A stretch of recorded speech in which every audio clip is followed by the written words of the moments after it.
Welcome to Fortune Forecast. I am Daisy Raisler, your hostess.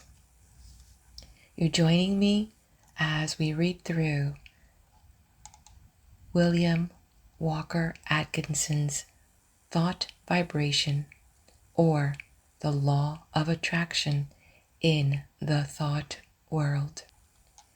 This was published by the New Thought Publishing Company in 1906. It is in the public domain. A quick recap of Chapter 11.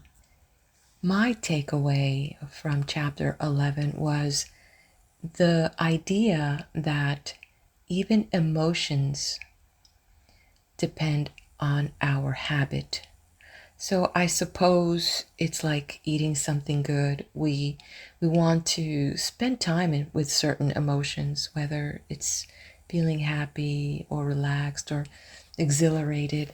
And maybe some people might be that they are used to being sad or depressed, and maybe they want to experience that. Why? I don't know. Maybe just like in many things in life, because we don't know better. So when we know better, then we work towards that. So I am here to share with you. Let's adventure and try to know better.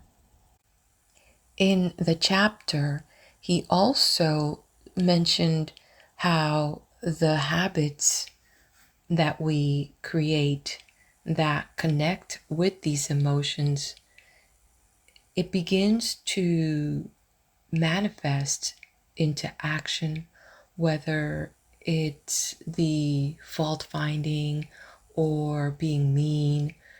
And I think he had an issue, probably he had a nagging wife, because he sure went on about the nagger. So how do we go about choking out these old habits and replacing the negative emotions? It's really an awareness of them and making those slight adjustments every time, catching ourselves pretty much as he had referred back in chapter 10. So anyway, let's jump in to chapter 12. Developing new brain cells. I have spoken of the plan of getting rid of undesirable states of feeling by driving them out. But a far better way is to cultivate the feeling or emotion directly opposed to the one you wish to eradicate. We are very apt to regard ourselves as the creatures of our emotions and feelings, and to fancy that these feelings and emotions are we. But such is far from being the truth. It is true that the majority of the race are slaves of their emotions and feelings, and are governed by them to a great degree. They think that feelings are things that rule one and from which one cannot free himself, and so they cease to rebel. They yield to the feeling without question, although they may know that the emotion or mental trait is calculated to injure them and to bring unhappiness and failure instead of happiness and success. They say we are made that way, and let it go at that. The new psychology is teaching the people better things.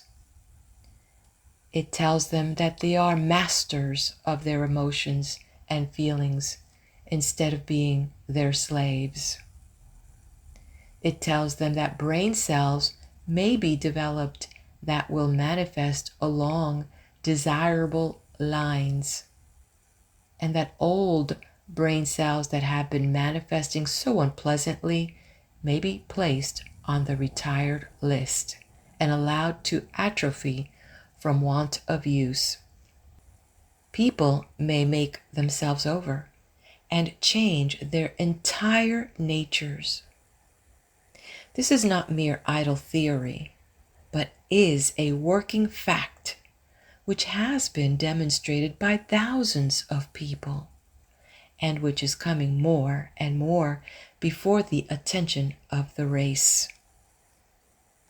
No matter what theory of mind we entertain, we must admit that the brain is the organ and instrument of the mind, in our present state of existence at least, and that the brain must be considered in this matter.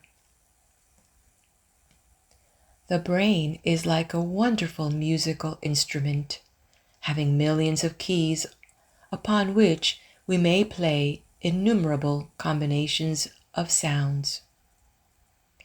We come into the world with certain tendencies, temperaments, and predispositions.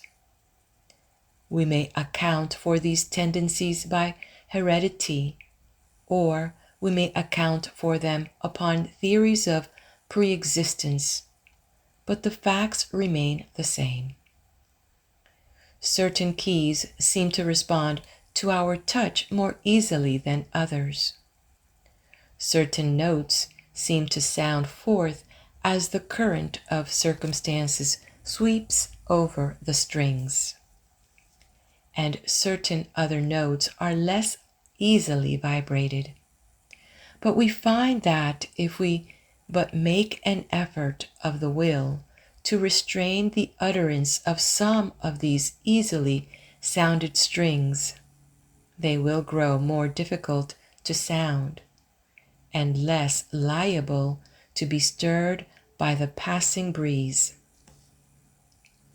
And if we will pay attention to some of the other strings that have not been given forth a clear tone, we will soon get them in good working order. Their notes will chime forth clear and vibrant, and will drone the less pleasant sounds. We have millions of unused brain cells awaiting our cultivation. We are using but a few of them, and some of these we are working to death. We are able to give some of these cells a rest by using other cells. The brain may be trained and cultivated in a manner incredible to one who has not looked into the subject. Mental attitudes may be acquired and cultivated, changed and discarded at will. There is no longer any excuse for people manifesting unpleasant and harmful mental states. We have the remedy in our own hands. We acquire habits of thought, feeling, and action by repeated use. We may be born with a tendency in a certain direction, or we may acquire tendencies by suggestions from others, such as the examples of those around us, suggestions from reading, listening to teachers. We are a bundle of mental habits. Each time we indulge in an undesirable thought or habit, the easier does it become to repeat that thought or action. And the oftener we give forth a certain desirable thought or perform a desirable action, the easier does it become for us to repeat that thought or action. Mental scientists are in the habit of speaking of desirable thoughts or mental attitudes as positive, and of the undesirable ones as negative. There is a good reason for this. The mind instinctively recognizes certain things as good for the individual to which it belongs, and it clears the path for such thoughts and interposes the least resistance to them.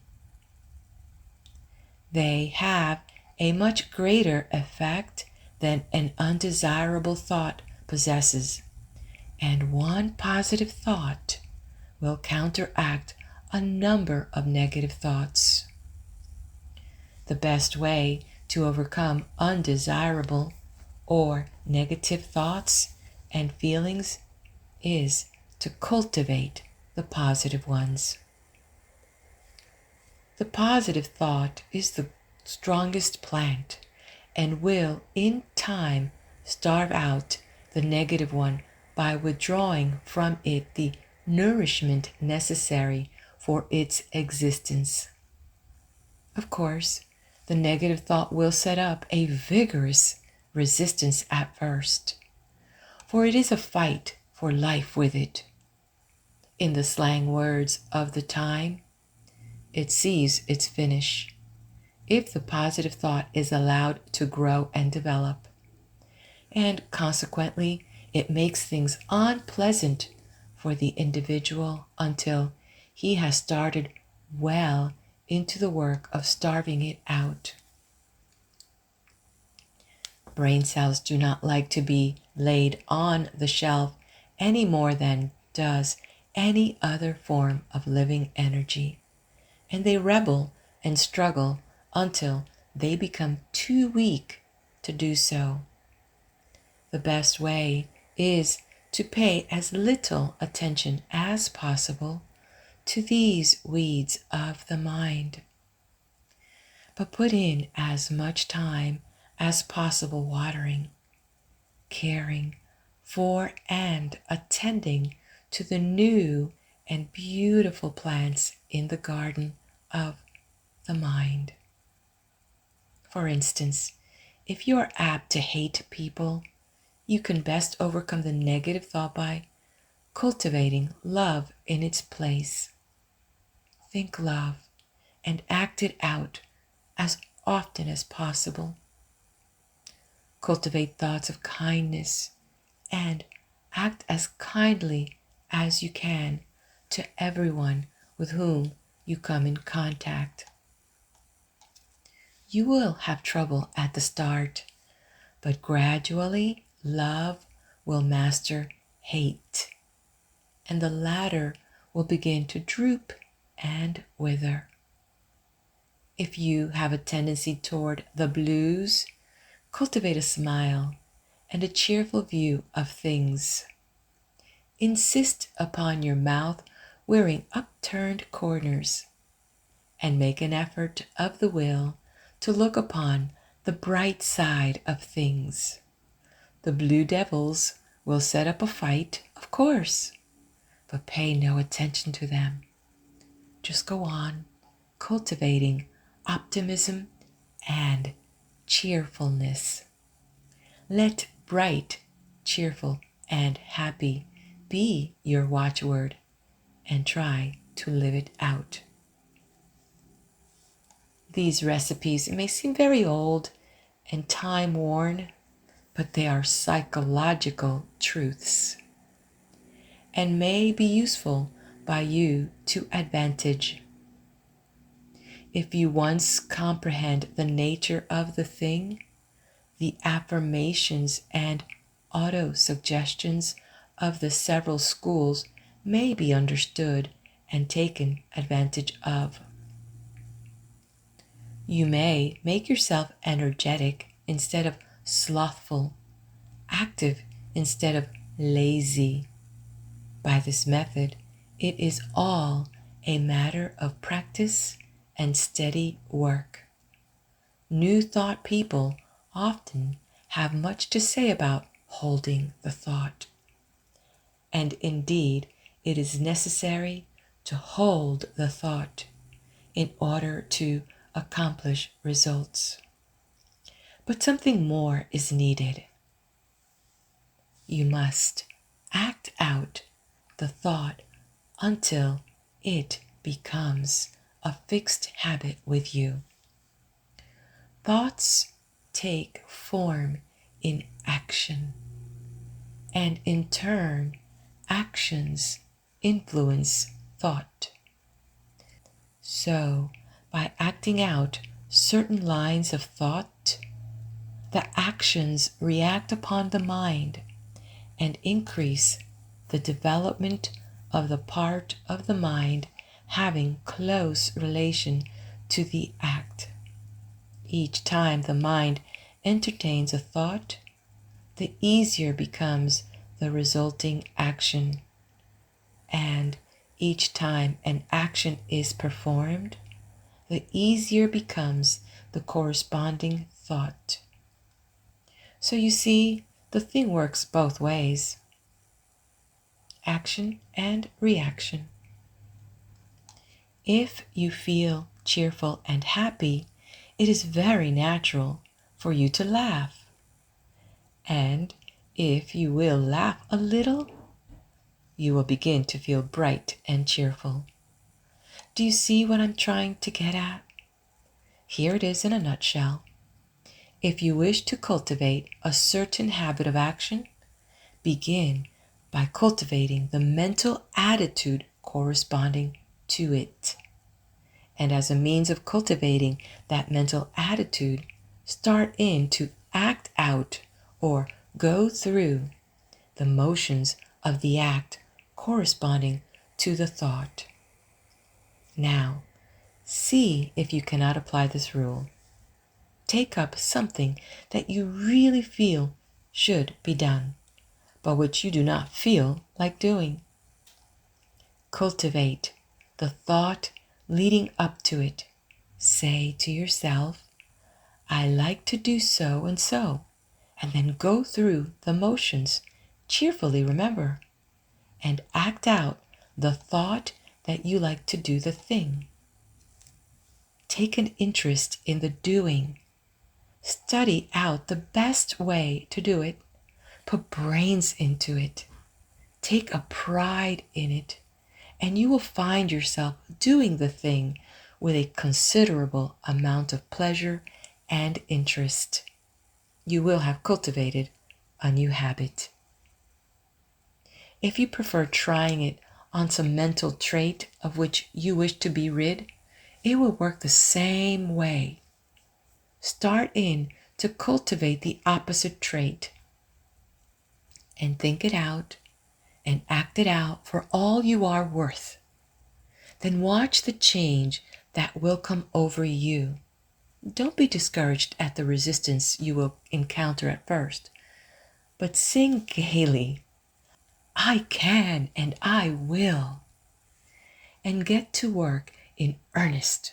The important thing in this work is to keep cheerful and interested. If you manage to do this, the rest will be easy. And this concludes chapter 12. Let's turn the page to chapter 13.